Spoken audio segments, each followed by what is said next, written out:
The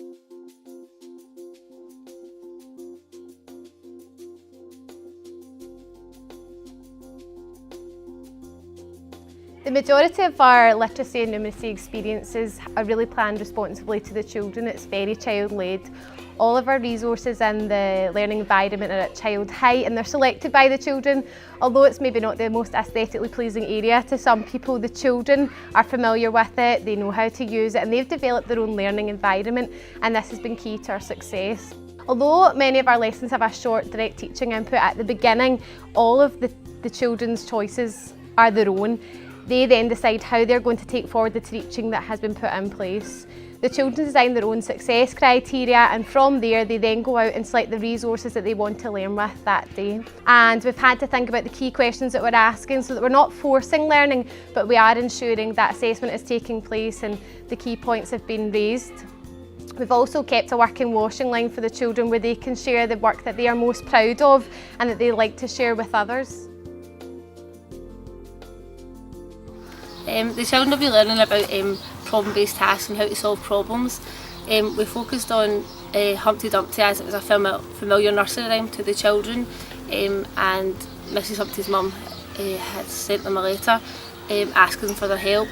The children could relate to this because they already knew about the nursery rhyme and they were engaged in it because it was relevant to them. The children really enjoyed carrying through with their experiments and solving the problem. We used a lot of reciprocal reading strategies in there for predicting what might happen, and we carried out the experiments. Yes, because I was testing out how to make an egg from not cracking, Humpty Dumpty from not cracking and falling off the wall, and I put a cushion and he didn't crack when he landed on. It links in with loads of different parts of the curriculum.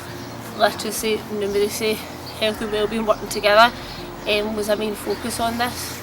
Working together, community building and feeling comfortable to take risks and challenges together. Well, Mrs Egg wanted us to help her Miss Humpty Dumpty from her to not fall off the wall and not crack. And I know how to do it. Put a cushion, then knock the egg on the cushion and then it doesn't crack because it's nice and soft. What did you do? It didn't crack. It didn't crack, why not?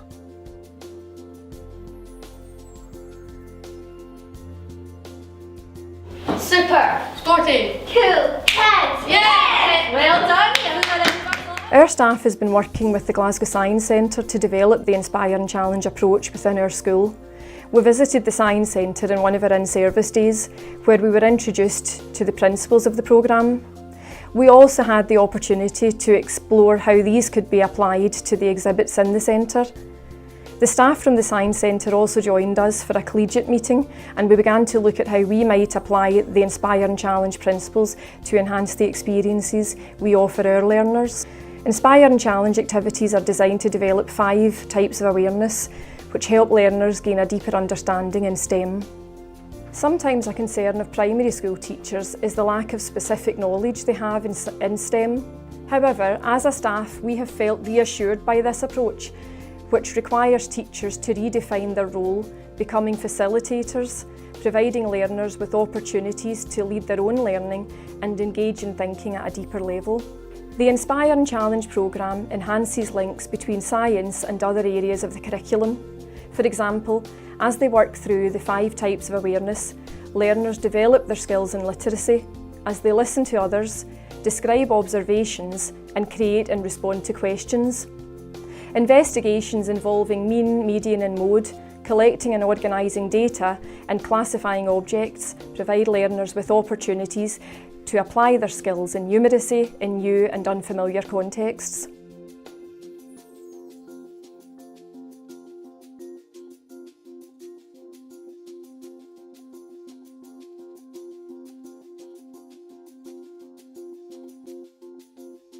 Sometimes it's quite confusing and hard to say, like, because you know how to do it, but you can't really say how to do it. But the way I do it now, like adding for, like we did there, 40, 80.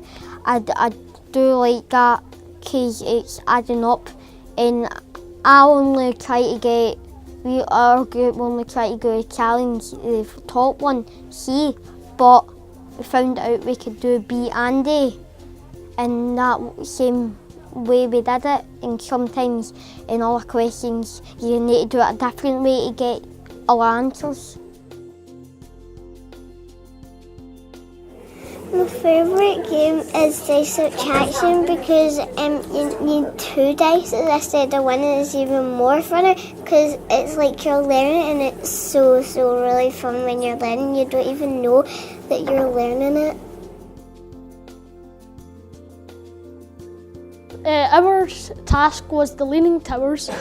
Our objective was to design the tallest tower in our groups using limited materials. Our materials were 1 foot of tape, 6 sheets of copy paper, scissors and measuring tape. The way we will be tested is 50% of our grade depends on if we were the tallest tower. 50% decides if we completed the task or not, and -5% for each extra material we take.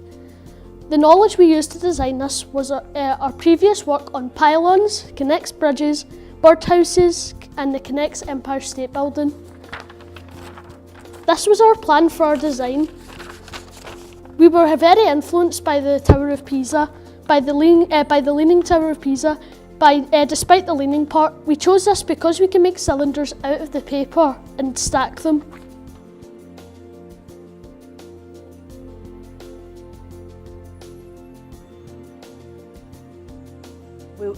What we did, the primary 2 teachers from St Mary's, St Stephen's and St Joseph's, we all got together as part of the SIP project, and we were looking at raising attainment in mental maths at a primary 2 level.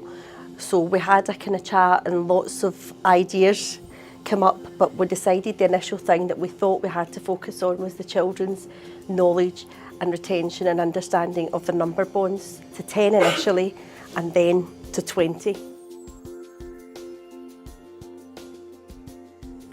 I think the process was great in that we're 3 different teachers from 3 different schools. 3 different styles? 3 different styles of teachers, 3 different amounts of experience, sharing that with each other, sharing resources, not reinventing the wheel all the time, emailing each other all the time with, I've got this wee resource, here you go.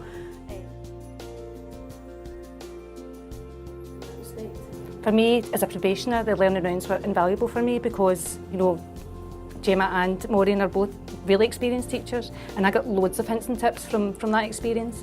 And again, it's not just something that will finish when the SIP project ends. We've now created a relationship and a friendship so that we can keep in touch and do that and share resources and things like that. So it's been a brilliant experience.